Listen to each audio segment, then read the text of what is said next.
Bienvenue dans Mystère sacré du corps, le podcast qui éclaire les liens subtils entre tes croyances, tes émotions et leur impact sur ta santé physique et spirituelle.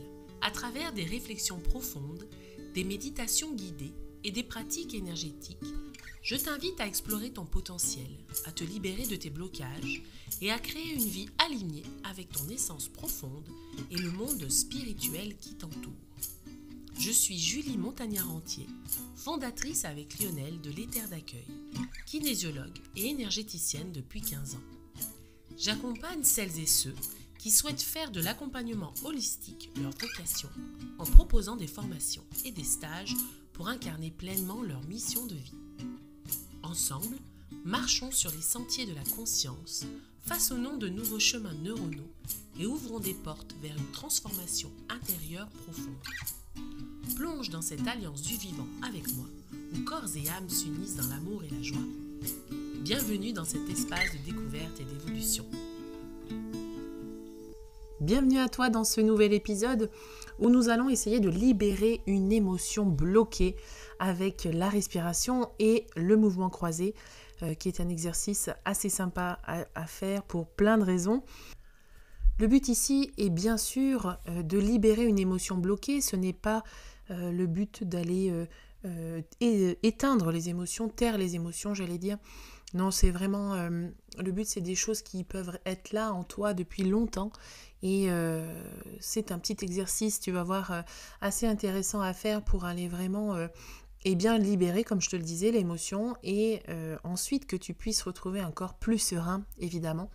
Et tu pourras ensuite prendre de meilleures décisions, évidemment, quand on est plus serein dans le corps. Donc là, on va retrouver une espèce de fluidité qui va te permettre à la fin de retrouver une respiration lente et tranquille, vraiment avoir un peu le repos du mental. Peut-être que ça ne suffira pas évidemment, mais en tout cas c'est un premier pas que je t'invite à faire pour ton bien-être, pour le relâchement de ton corps et puis évidemment pour ta libération émotionnelle. Donc la première chose que je t'invite à faire, c'est de choisir une émotion inconfortable aujourd'hui que tu sens présente en toi. L'idéal, c'est de pouvoir la sentir, donc il faut que tu saches un petit peu qu'elle est là dans ton quotidien, mais il suffit certainement que tu t'observes, que tu regardes comment tu fonctionnes et pour ainsi voir quelle émotion est là, présente peut-être de manière trop présente et que tu aurais envie justement de débloquer. Après, il peut y avoir aussi des émotions qui sont cachées en dessous d'autres émotions, c'est-à-dire par exemple la tristesse peut aussi être en dessous de la colère, parce que la colère, elle va te permettre justement de retrouver ton espace, retrouver ta place. Et la tristesse, finalement, elle est dessous. Tu prends cette place parce que tu es triste de ne pas la voir ou parce que, il y a plein de choses qui peuvent te rendre triste. Et cette émotion colère, elle va te permettre au contraire d'agir. La colère, c'est une énergie mobilisante qui peut vraiment nous aider à aller de l'avant. Mais bien sûr qu'elle est destructrice aussi et que du coup, elle va créer des dégâts à l'intérieur de soi et aussi à l'extérieur de soi quand on la manifeste en présence d'autres personnes. Donc, tu vois qu'il peut y avoir plusieurs choses. Donc, je t'invite à prendre les choses déjà dans l'ordre, c'est-à-dire les émotions qui sont très présentes pour toi. Et puis ensuite, tu verras peu à peu ce que tu peux faire en débloquant les émotions sous-jacentes. Et puis, la deuxième chose, une fois que tu as identifié ton émotion, la deuxième chose que je t'invite à faire, c'est la localiser dans le corps. Parce que on peut se dire que l'émotion, bien sûr, elle est dans tout ton corps, mais parfois on arrive à la localiser comme si on arrivait à savoir d'où elle partait, alors que peut-être que c'est pas du tout le cas, mais en tout cas c'est ton ressenti et c'est ça qui est juste. Et donc par exemple, ça peut être l'angoisse que tu as choisi de débloquer aujourd'hui. Et souvent l'angoisse, ça peut être différent chez toi. Souvent c'est au niveau de la poitrine, au niveau des poumons, là on a au niveau du sternum, on est angoissé, on est serré, et puis ça peut être aussi avec la gorge. Bref, ça peut se manifester de différentes façons, mais voilà, ça peut être ces endroits-là. Donc une fois que tu l'as localisé, c'est comme si tu lui donnais une origine, un point précis sur lequel se focaliser. Et c'est là-dessus qu'on va travailler. C'est plus facile de se dire, là il y a quelque chose et je vais aller le défaire. Donc tu choisis l'endroit où ça serre, où ça bloque, en fonction de l'émotion que tu ressens. Et puis là, tu vas inspirer profondément en posant une main sur la zone qui pose problème, la zone qui est inconfortable et qui est en vraiment un inconfort. Et tu vas faire, là il faut te mettre debout, un mouvement croisé où tu vas prendre ta main droite qui va se poser sur ton genou gauche et puis ta main gauche qui va se poser sur ton genou droit en rythme avec la respiration. Donc ça va reconnecter tes deux hémisphères cérébraux et ça va favoriser l'intégration émotionnelle. Donc tu relâches évidemment la zone une fois que tu l'as trouvée, une fois que tu as ressenti. Et puis ensuite, tu vas pouvoir, en gardant en tête cette zone, faire ce mouvement croisé. Tu vas voir, ça va faire beaucoup de bien. Ça va peut-être fatiguer au départ, mais tu verras ensuite, ça va vraiment aller libérer quelque chose en toi. Peut-être qu'il faudra faire ces mouvements croisés pendant 30-40 secondes, mais ça peut être aussi 1 minute, 2 minutes. Tu peux faire des pauses, évidemment. Et puis peut-être que ça va réveiller aussi des choses chez toi, peut-être d'autres douleurs qui étaient absentes jusqu'à présent et puis qui vont peut-être se réveiller puisque tu es en train de faire rebouger ton corps et puis surtout tu es en train de faire ce travail d'unité, d'unicité et ce travail de libération émotionnelle. Donc tu vas voir que ça va certainement agir sur plusieurs plans. Quand c'est le cas, quand tu sens qu'il y a une douleur, évidemment, tu t'arrêtes. Tu ne fais plus de mouvement, et tu te reposes, tu t'allonges et tu respires. Et là, à nouveau, tu écoutes ton corps, tu écoutes ce qui se passe, tu écoutes ce qu'il a à te dire encore une fois. Quand tout va bien, quand tu as fait cet exercice, eh bien, tu peux terminer par quelques respirations lentes et avec une intention de libération. Par exemple, je laisse cette émotion circuler et se transformer. Pour que vraiment ça devienne ton allié, cette émotion, plutôt que ton ennemi, puisqu'elle te pose problème aujourd'hui. Et que finalement, tu retrouves cette fluidité. Et si tu as écouté le podcast précédent, l'épisode précédent, où je te parlais d'un rocher qui bloque en fait le cours d'eau, le ruisseau, eh bien c'est exactement le cas là, puisque cette douleur, cette émotion, eh bien elle va bloquer en fait la circulation fluide de l'énergie dans ton corps. Donc là, le but, c'est vraiment d'aller enlever ce rocher.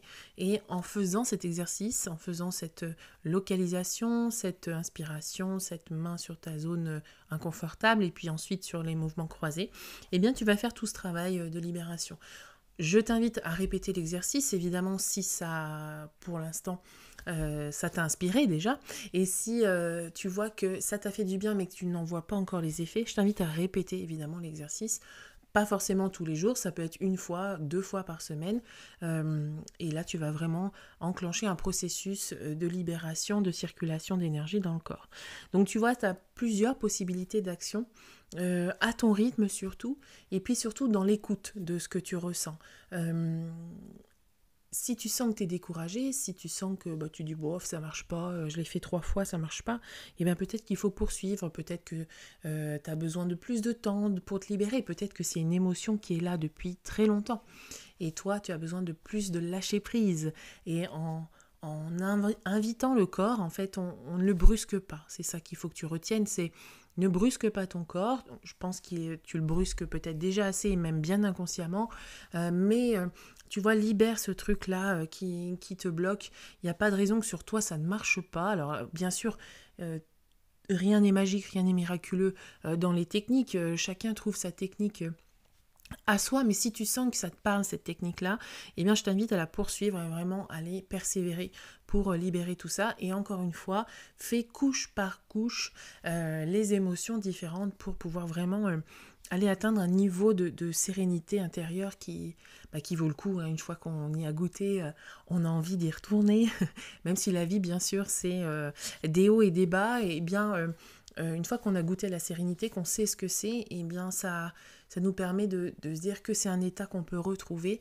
Bien sûr, il y a plein de choses qui se passent dans la vie, on n'est pas toujours en accord, mais ça permet en tout cas de revenir à ses bases, de revenir à quelque chose de plus serein, sans justement mettre en branle toutes les bases que tu as pu créer de ta confiance, de ta sécurité, de ta sérénité.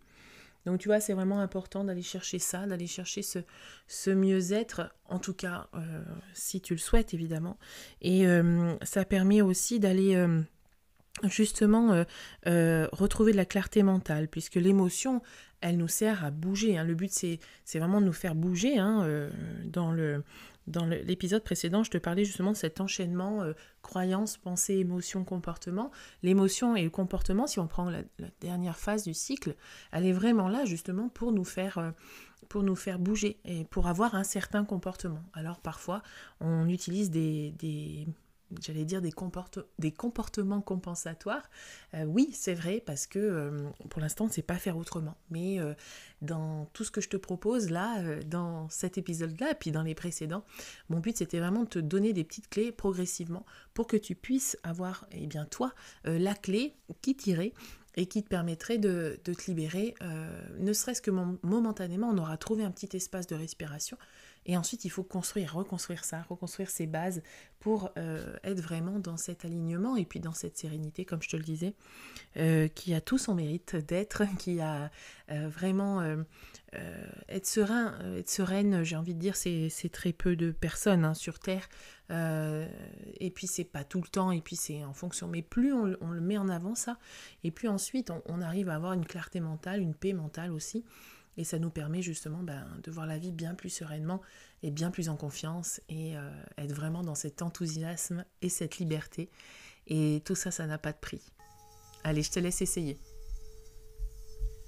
Merci d'avoir voyagé avec moi dans cet épisode de Mystère sacré du corps.